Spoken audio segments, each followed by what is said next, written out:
안녕하세요. 꼭 알려드리고 싶은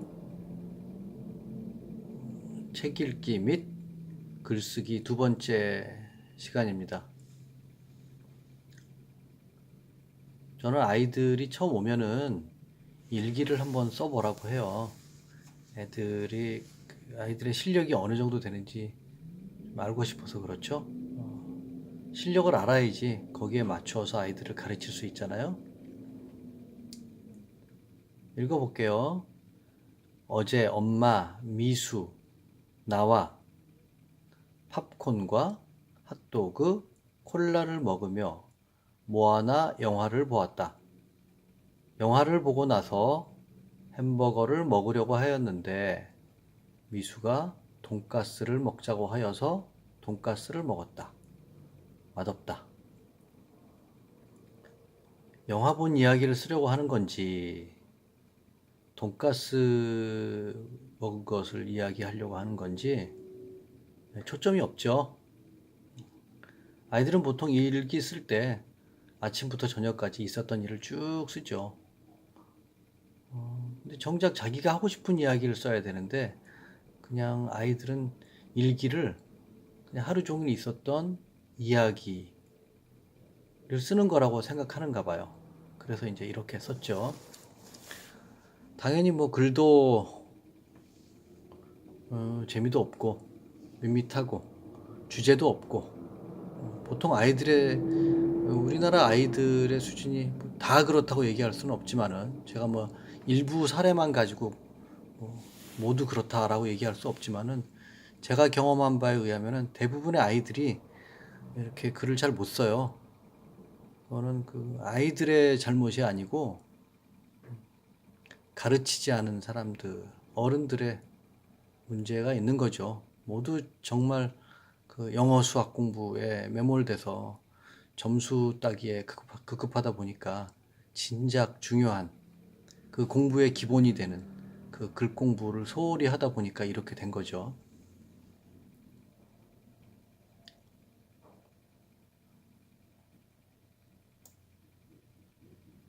그래서 제가 이렇게 썼어요. 아이들은 죄가 없습니다. 글을 가르치지 않은 어른들 탓입니다. 부모님은 아이들의 성적에 몹시 신경을 쓰지요. 따라서 일찌감치 영어와 수학 공부에 매달립니다. 영어 수학의 찍기 연습에 신경을 쓰다 보니 글쓰기는 뒷전이 되어버린 거죠. 그 결과 아이들은 영어와 수학에는 자신감이 생겼을지 모르겠으나 글쓰기는 눈몰아치는 괴로움의 벌판이 되어버린 것입니다. 이것이 진정 아이들의 실력 향상과 미래를 위해 올바른 길인지는 생각해 볼 필요가 있습니다. 저는 감히 주장하는데요. 아이들 성적 올리고 싶으시면은 글 가르치라고 말씀드리고 싶어요. 글 공부는 국어 공부가 아니고 모든 공부의 도구가 되는 공부이기 때문에 예를 들어 뭐 영어 공부도 한국 영어는 영어를 한국말로 바꾸는 거잖아요. 역시 국어 공부죠. 사회책도, 역사책도, 과학책도, 수학책도 모두 다 한글로 되어 있어요. 근데 그 글을 모르고 교과서를 읽는다는 것도 이것도 웃기는 이야기고 또 글을 안 가르치고 나서 공부를 잘 하라고 하는 것도 그것도 좀 앞뒤가 안 맞는 거라고 생각해요.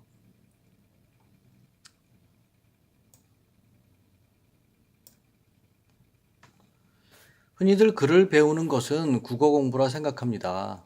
맞지만 다 맞는 말은 아닙니다. 영어를 배우면 영어는 잘 할 수 있을지 모릅니다. 하지만 수학이나 사회까지 잘 할 수는 없습니다. 마찬가지로 수학 공부를 한다고 영어나 과학까지 잘 할 수 있는 것은 아닙니다. 그러나 글은 그렇지 않습니다. 국어, 영어, 수학, 사회, 과학 등의 과목은 모두 글을 통해 배웁니다. 글은 공부를 배우고 익히는 도구죠. 그러므로 글을 제대로 안다는 것은 독해를 제대로 한다는 것이고 독해를 제대로 한다는 것은 교과서를 바르게 읽는다는 말이 됩니다. 교과서를 제대로 읽으면 어떻게 될까요? 당연히 성적이 오르겠죠. 그리야말로 모든 과목의 성적을 올릴 수 있는 적절한 공부라 할 수 있습니다. 글 공부는 영어 공부이고 수학 공부이고 사회 공부라는 거죠.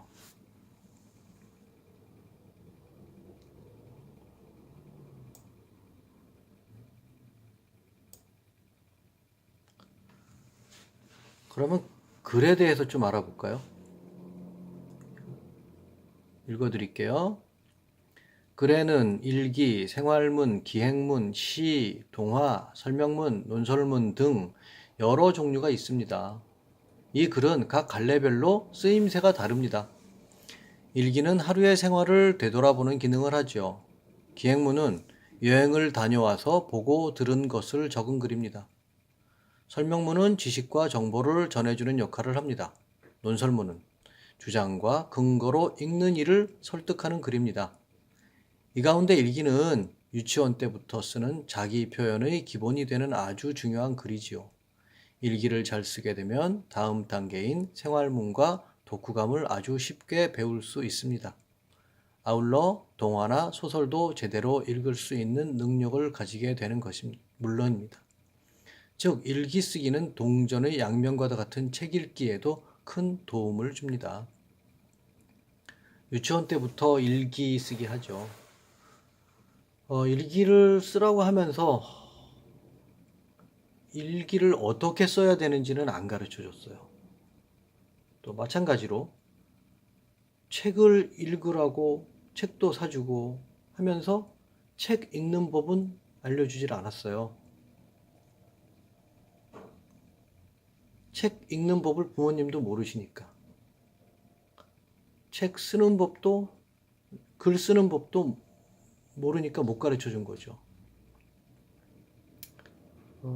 아이들 학교에서 교과서 가지고 공부하죠. 국어책에는 일기, 생활문, 기행문, 시, 동화, 설명문, 논설문 다 들어있어요. 그런데 국어 교과서를 빼고는 다 설명문이에요. 여기 써 있죠. 설명문은 지식과 정보를 전해주는 역할을 한다고 했죠. 우리 학교에서 지식을 배운다고 하죠. 다시 말하면은 설명문을 배운다는 이야기예요. 근데 아이들은 어려서 동화책을 읽잖아요. 동화책은 뭐 주인공이 나오고 또 반동인물이 나오고 그래서 갈등을 일으키고 그러면서 감동을 주는 글이죠. 그 감동을 받고 아이들은 뭐 눈물을 흘리기도 해요. 이게 동화죠. 설명문은 어떻습니까? 설명문, 과학책이 설명문이에요. 과학 교과서에 물이 100도에서 펄펄 끓는다. 이런 지식을 알려주죠. 그런데 아이들은 그걸 읽고 나서 감동을 받아서 눈물을 흘리지는 않아요. 왜냐? 설명문은 지식과 정보를 전해주는 글이기 때문이죠. 글의 종류가 달라요. 그런데 아이들은 동화책을 읽을 때와 설명문을 읽을 때와 똑같이 책을 읽어요. 이러니까 독해가 안 되는 거죠.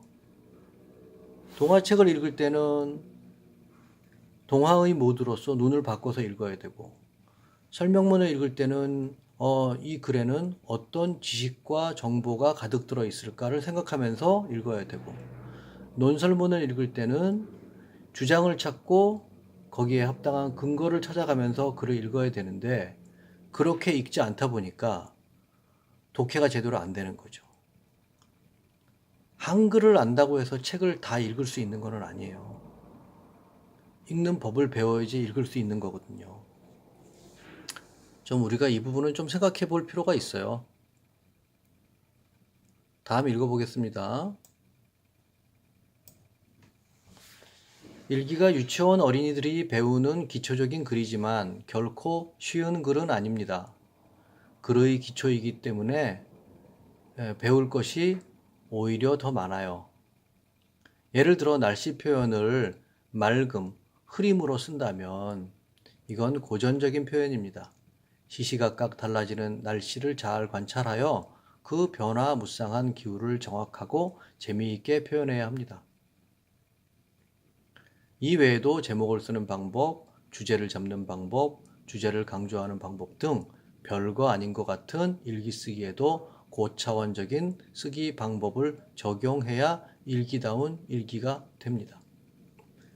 유치원 아이들 또는 초등학교 아이들이 일기 쓰기를 할 때 날씨 어떻게 써라, 또 제목은 어떻게 써라, 그 다음에 내가 중요한 부분 어떻게 써라, 또 주제 잡고 쓰나요? 그냥 막 써도 되죠. 아이들 일기 써서 학교에 보내면은 선생님이 거기다 이렇게 첨삭해 주세요.